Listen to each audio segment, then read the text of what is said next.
What's up, guys, and welcome to the weekly Q&A. George Berry asks when Palpatine returned, when Rey was born, and what the timeline of all of that is. So we don't know exactly when Palpatine somehow returned or survived or whatever. But we do know the basic timeline of Rey. So she was born 19 years before the sequel trilogy, which is 11 years after the Battle of Endor. And then she was abandoned on Jakku when she was 6. So at some point during that 17-year period, that's when Palpatine came back. Somehow. Or he was always back. I don't know. Yeah, he said, I died once in the movie, so I do think he died and then he came back. I think there probably was a point in time where, like, he was gone. And then his son and wife and Rey were probably living peacefully and, like, glad that... Old Poppy's gone. Could you imagine being Palpatine's daughter-in-law? She's like, what a relief someone threw him down a shaft. So, at some point during those 17 years, like, I would guess that it probably happened closer to when Rey was born, maybe even after that. I think that maybe that was one of his first things, is like, the second he comes back, he's like, all right, I need to go get my granddaughter or kill her or whatever his actual plan was. Like, yeah, maybe when she was born, that's when the dyad was created and somehow that had something to do with him coming back. Interestingly, it does say in the visual dictionary that Rey was born the same year that Luke started training Ben. So that's kind of cool. Yeah, it's got to be Force related. Yeah, I wonder if maybe all three of those things happened. Like, yeah, the dyad was created, and then maybe that was somehow involved with Palpatine's return. We might be onto something there. Balance. Yep. Yeah, makes sense. Mark wants to know what story we are most looking forward to this year. Well, assuming Project Luminous starts this year, I think that's what I'm most intrigued by. Whatever new books or comics are announced, I don't know. The unknown is always a little more exciting than the known. Yeah.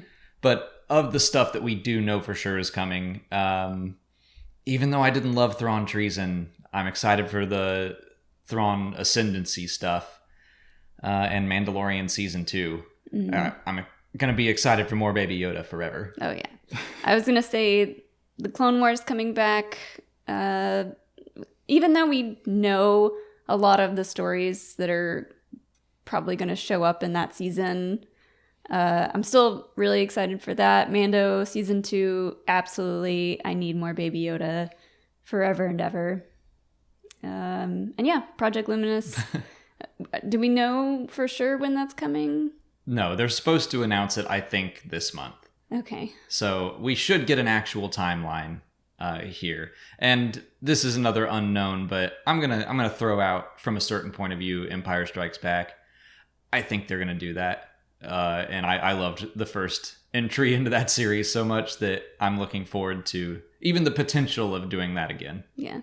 Also, the Queen's Peril book, it got pushed by a couple weeks, but that I'm looking forward to. Oh, the novelization of Rise of Skywalker, I'm interested, even though it's a story that we already know. We're just naming a bunch of stuff now, though. Okay. What one, if you had to pick one thing? Baby Yoda. All right, you're in Mandalorian Season 2.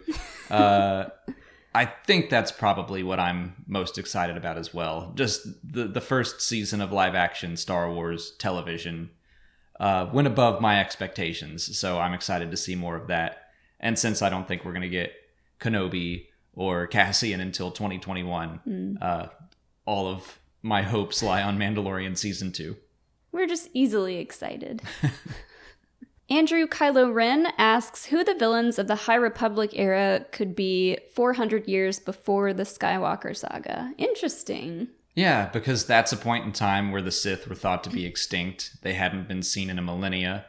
So Yeah, that's a good question. We're assuming that this High Republic era isn't just going to be peaceful and nice and right. No conflict. But that is an interesting point because it's supposed to have been very peaceful in the 1,000 years since the Sith disappeared. So how do you do that? Like, who are the villains? Like, I think that there probably still very easily could be like little conflicts that pop up here and there that the Jedi would then go and hopefully peacefully resolve, but probably not. It's Star Wars. Yeah. There are rumors floating around, and this was in the same report that was talking about that it's going to be the High Republic and the time period and stuff. And they were saying that it will take place in the unknown regions. And that seems to have been supported by some stuff in the Kylo Ren comic recently, that we're going to follow like a group of Jedi that go out and do some exploring, and they could run into any sort of enemy in the unknown regions. Yeah. Could it be the Chiss? What were they up to? I would hope they don't fight the Chiss, but yeah, 400 years before, that there could be some interesting stuff there, like that would maybe cause the Chiss to be a little more fearful of the Republic. Mm-hmm. That'd be interesting. Again, this same report was talking about how they would encounter like Sith gods. That seems a little like, I'm not crazy about that. I would prefer we do something that's not the Sith. What if we get something kind of Mortis related? Like if you're talking about Sith gods, something about the Mortis arc, or I could be down. Maybe the Bendu could show up. I would be down with them exploring some of the weirder sides of the Force. Mm-hmm.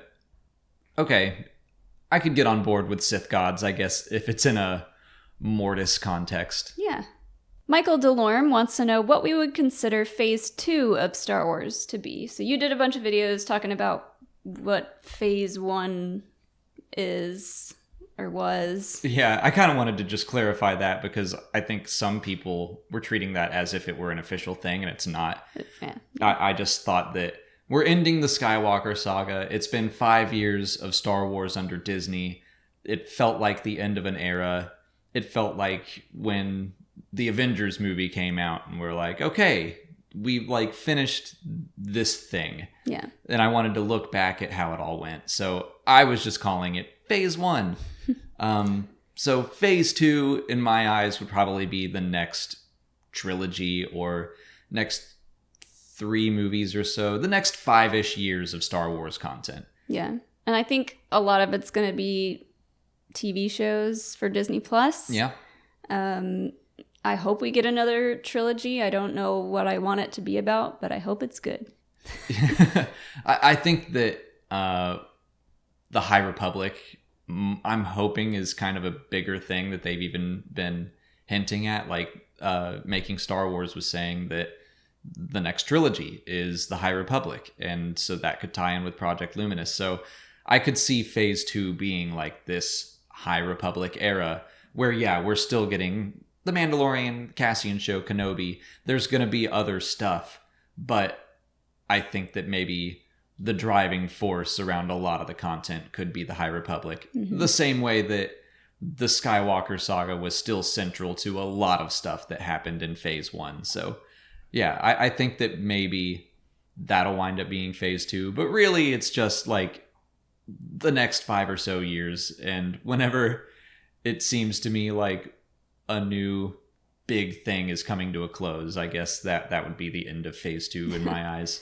It's interesting that if we're going back to the High Republic, are they going to continue that in the even more future and go to the Old Republic? Like, are they going to continue to go backwards for a while? I don't know. That'll be phase 3. We'll have to wait and see. But I do hope we get some bits and pieces of Old Republic stuff back into canon when we do visit. When we do visit the High Republic. Yeah. We're getting closer. I think that they probably will. And we're going to talk about that in a future question. So okay.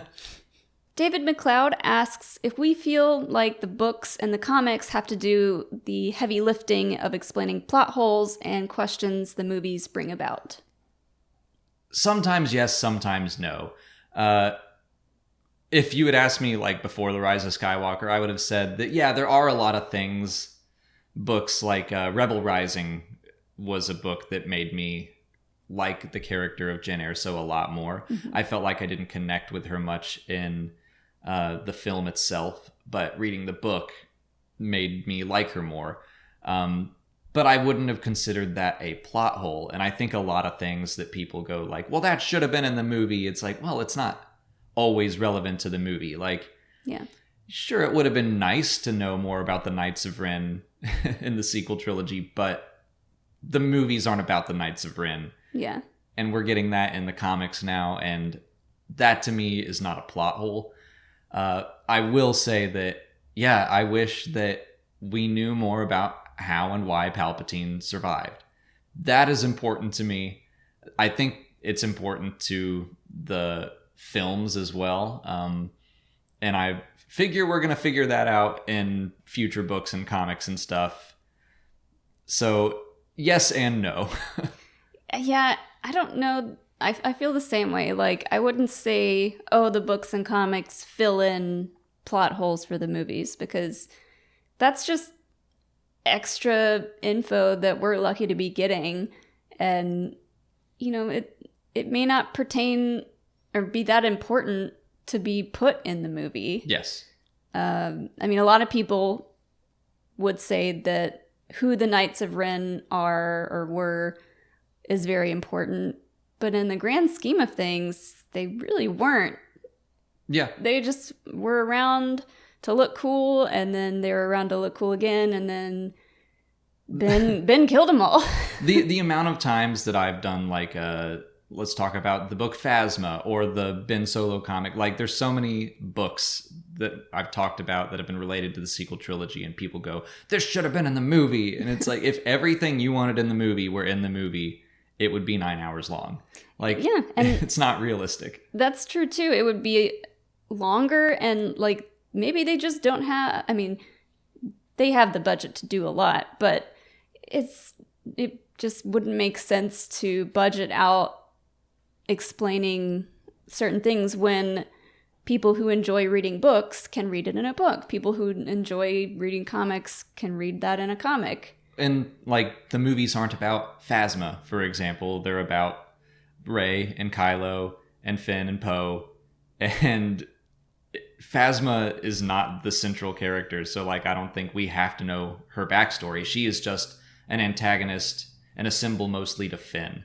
And also, like, having talked to some of the people that work at, like, Del Rey, they don't write books because they're trying to answer questions. Sometimes that happens, but they write books because they think there is a story to be told there and something to be said. Mm-hmm. And like Delilah Dawson wanted to explore the character of Phasma, and that's why they write books. It's not specifically so they can say, like, here's the answer to X, Y, and Z. Yeah. And for the record, I loved Phasma, and it made me like her character so much more, just because that book is so different from other Star Wars books. And that's a good thing for people like me who, like, didn't really read the books growing up, to get the chance to read something that is in the Star Wars universe and that is canon, but is so different and cool that it makes you appreciate certain aspects of the bigger movie-related stuff. That's it for patron questions. If you're a patron and you didn't see your question answered here, just head over to Patreon, where we left you a written response. If you're not a patron, you can learn more by following the link in the description. Just $1 a month will get you access to extra Star Wars Explained content like audio commentaries for the films, and we're back to doing Clone Wars commentaries, so this week's episode is Senate Murders, and that's all available right now if you're interested. On to YouTube questions. Cool Triplets 1 asks if Legends Old Republic Sith Lords like Revan could be moved to the High Republic era. Aha. Yeah, I don't think so. I don't think so either, but I do think they could be talked about. Yes. I mean, Revan's already now been mentioned in the visual dictionary. Like, he is a Sith Lord that existed, I have to assume. But he shouldn't be in the High Republic era. He shouldn't be around where it was like, the Sith have been extinct for 1,000 years. Like, because then what story can you tell about Revan at that point? Mm-hmm. I think that any of those major Sith Lords happened before Darth Bane wiped them all out, which that is still a canon thing, and it happened 1,000 years before the Clone Wars and all that. So, yeah, this should be a time that's Sith-free, unless we see, like, whoever the rule of 2 Sith are at that point, and they're living in secret. But then that wouldn't be Revan.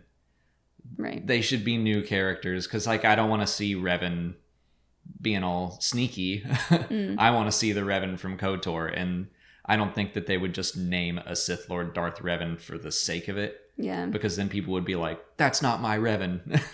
It would be cool if, like, the point of the stories that they're going to tell for the High Republic is going to, like, they're exploring the unknown regions, and I don't know. Let's say they make a trilogy. The end of the trilogy is them finding Sith that are hiding on Exegol or something. An interesting thought where earlier Andrew Kylo Ren was asking who could the enemies of the High Republic be. It would be interesting if the protagonists were the Sith. If we were following, like, I don't think this is what they're going to do, but what if it were about, like, the 2 surviving Sith at that point in time? It'd be a boring story. Well, would it? I could see some cool, like, cat and mouse things going on where they're like, okay, we're trying to further the Sith agenda, but we're also trying to live in secret, and, like, oh shoot, a Jedi just saw us with our red lightsabers out, and, like, now we have to chase him down and keep him quiet. Yeah. I think there could be some interesting stuff there. It's like a Tom and Jerry episode. Exactly like that. That's how I see it. Jedi Spartan 38 wants to know why the Empire, Republic, and Separatists were interested in the planet Zepho.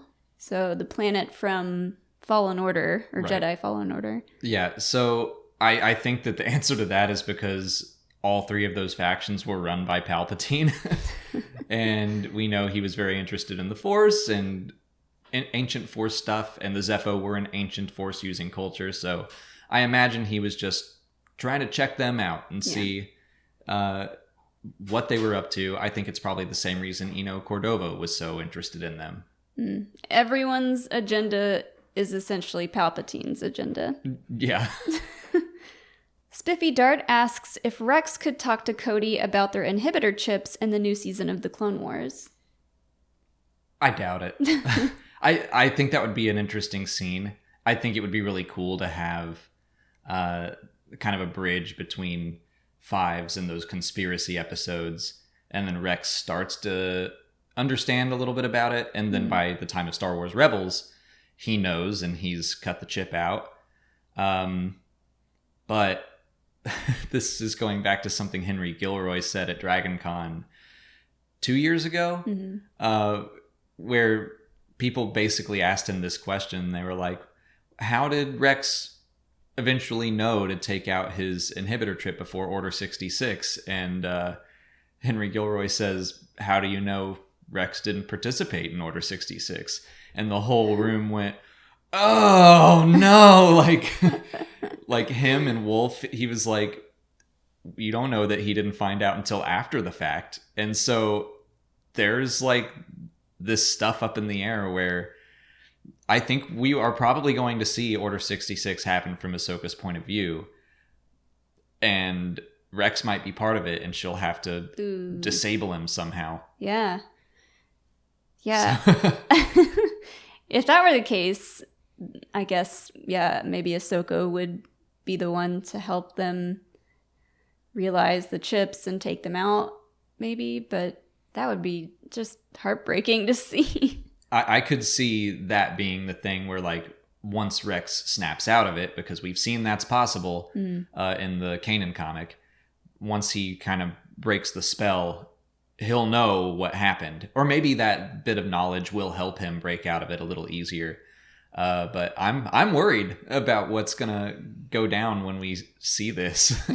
I was gonna just say no, we probably wouldn't see or hear that story, but yeah, if that's the case, we might. Yeah, I specifically don't think that he knows enough to go to Kody right now and be like, hey, there's some weird stuff with our chips and maybe we should cut them out. No, I think that the catalyst for him cutting it out could be that he tries to kill some Jedi. Kato Ho Tin Song wants to see Huyang in the High Republic era. So do we. I like that wasn't a question. It's just he said that and I was like, I do too. And I want to talk about it because that's someone that I kind of forgot about when I was naming names of who could still be in the High Republic. Huyang is absolutely one of them. I mean, he said that he taught Yoda how to make his lightsaber. Yeah. So I think that's a perfect inclusion. Is he just in like one episode of the Clone Wars? One arc. Or one arc? I think he's in 2 episodes. Maybe it is just the one. So I can't remember. He's the droid that helps the younglings or Padawans build their own lightsabers. And he says he's been around for a long, long time. Yeah. So yeah, he'd be a great inclusion. He'd very easily fit into books or comics. Mm-hmm. But if they were to do a series, like I would love for David Tennant to come back and voice him again, maybe do performance capture. That'd be really interesting. Jeff G asks what we think of the rumor that Jar Jar will appear in the Kenobi series. So I don't know many details around this rumor. I have seen it floating around, and my initial reaction to it is, what? Really? For what purpose? Yeah. Would he be in the Kenobi series? Like, I guess it's more coming from my thought that I think Obi-Wan should stay on Tatooine. So unless he's making like force calls to old friends, so the rumor just makes me go, really? Why? But again, I haven't actually read into it because we tend to not read rumors. It's just impossible to avoid them sometimes. But if he were going to be back, yes, I want Ahmed Best to play him. Yeah. And I can't imagine they would get anyone else. I mean, Ahmed still has a good relationship with Lucasfilm. Mm-hmm. He has played Jar Jar in like everything that he could, including the Robot Chicken specials. So, yeah, I mean, it would be interesting to see, but like you said, I don't know in what context he could show up. I guess maybe there would be an episode where he has to do something at Tatooine and he finds Obi-Wan and he's like, Obi! maybe he's the one that has to pull Obi-Wan back into a mission and they're like, we need to send someone, like send your best man, and now it's grizzled old Jar Jar. Or Obi-Wan is just like quietly with a hood over his head trying to shop around at a market, and Jar Jar's there and he's just like yelling out his name and he's like, shh, Jar Jar, shush. He brings him back to his hut and he's like, I'm hiding. Yeah, I mean, Obi-Wan didn't do a whole lot to hide himself. He was still Ben Kenobi. So oh yeah, old Ben. Yeah. I'm old Ben now. You can't say the words Obi-Wan. That's Obi-Wan. That's a name I haven't heard since Jar Jar yelled it at me in a marketplace. That's all the time we have for questions today. If you want to leave a question for next week's video, just put it in the comments below or sign up for Patreon to join our weekly Q&A discussion. If you haven't already, please like this video, subscribe to the channel. Follow us on Twitter, Instagram, and Facebook. And as always, thanks for watching, and may the Force be with you.